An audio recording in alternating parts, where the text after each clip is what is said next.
అనవసరమైనటువంటి ఆర్భాటాలు, పూల ఖర్చులు, తిండి ఖర్చులు. ఇదివరకు రోజుల్లో వివాహం అంటే మొట్టమొదటి ఏమడిగేవారంటే పప్పన్నం పెట్టండి అనేవారు. ఇప్పుడు ఆ పప్పు తప్ప మిగతా అన్ని ఐటమ్స్ ఉంటున్నాయి. కొన్ని వేల కోట్ల రూపాయలు కేవలంగా డస్ట్బిన్లోకి వెళ్ళిపోతున్నాయి. రోజుకి ఇండియాలో సగటున ఒక 1,50,000 పెళ్ళిళ్ళు జరుగుతాయట. ఈ 1,50,000 పెళ్ళిళ్ళలో దాదాపుగా 500 కోట్ల రూపాయల ఖర్చు ఉంటుందిట. అందులో దాదాపుగా 15 కోట్ల రూపాయలు ఆహారానికి వెచ్చిస్తున్నారట. ఆహారంలో మనిషి నిజంగా ఇన్ని వేల పెళ్ళిళ్ళలోనూ తినగలిగినటువంటి ఆహారం 5 కోట్ల ఆహారం అయితే మిగతా 70 కోట్లు కూడా డస్ట్బిన్లోకి వెళ్ళిపోతూ ఉంటాం. నిజంగా అంత ఆహారాన్ని భారతదేశంలో కనుక రోజు పంచగలిగితే ఆకలితో మరణించేవాడు ఒక్కడు కూడా ఉండడు అనేటువంటిది శాస్త్రవేత్తలు చెప్పినటువంటి విషయం. ఎన్నో సర్వేలు చెప్పినటువంటి విషయం. అటువంటి ఆహారాన్ని తినగలిగినటువంటి స్థాయిని మించి ఇంట్లోనే ఒక పప్పు, ఒక కూర, ఒక పచ్చడి చేసుకుంటే బాబాయ్ వాళ్ళు ఎక్కువ అయిపోయిందని ఆదివారం నాడు అనుకుంటూ ఉంటాం. అలాంటిది ఒక వివాహంలో ఒక మనిషి ఆకలి తీరేంత పెట్టగలిగేంత దానికి మించి ఎన్నో పదార్థాలు చేస్తే ఎంతమంది తింటారు, ఎన్ని తింటారు? ఆ తిన్నదానిలో 10 ఆవగా వడ్డించుకుని ఒక 2 తిని మిగతాదంతా పడేస్తున్నారు. ఆ పడేయడం వల్ల అన్నపూర్ణాదేవిని అవమానించినటువంటి పాపం మనకు వస్తుంది. ఒకటి, ఆ ఇంటికి మన పిల్ల అన్నపూర్ణగా వెళ్ళాలి. ఆ పిల్ల వెళ్లకుండానే అన్నపూర్ణాదేవిని ఇక్కడ అవమానిస్తున్నాం. ఆ పిల్ల వెళ్ళిన తర్వాత ఆ పిల్లకి అవమానాన్ని ఎదురవుతుంది. ఆ పిల్ల ఇక్కడ ఆనందంగా ఉన్నట్లుగా ఆ ఇంట్లో కూడా ఆనందంగా ఉండాలి అంటే మనం కేవలం వాళ్ళ పట్ల మర్యాదగా వ్యవహరించాలే తప్ప వీళ్ళు ఆ వర్గం మీద, వాళ్ళు ఈ వర్గం మీద కూడా డిమాండ్ చేసేటువంటి అధికారం ఎవరికీ లేదండి.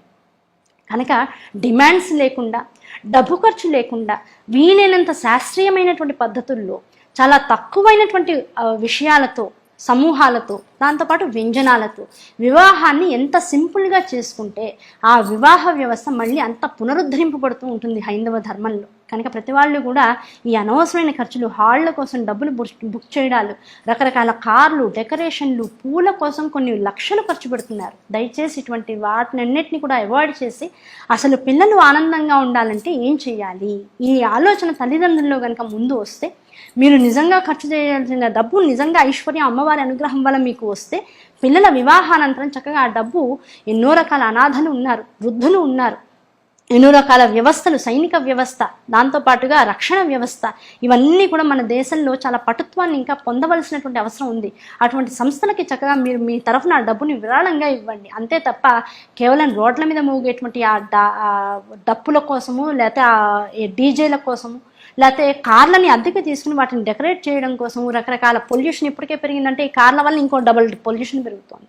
స్నేహితుల కోసం 10 రకాల రూములు, వచ్చిన వియ్యంకుల కోసం రూములు, అందులో ఏసీ రూములు, దాంతో ఒక్కొక్కళ్ళకి ఒక్కొక్క రకమైనటువంటి విందు పార్టీ, రాత్రి అయ్యేటప్పటికి ఇంకా నీచానికి దిగిపోయి మందు పార్టీ, ఆ తర్వాత తినకూడని పదార్థాలు. ఏ కులం వాళ్ళైనా సరే చూడండి, పూర్వీకులు వివాహంలో ఎట్టి పరిస్థితుల్లోనూ కూడా నాన్ వెజ్ పెట్టేవాళ్ళు కాదు.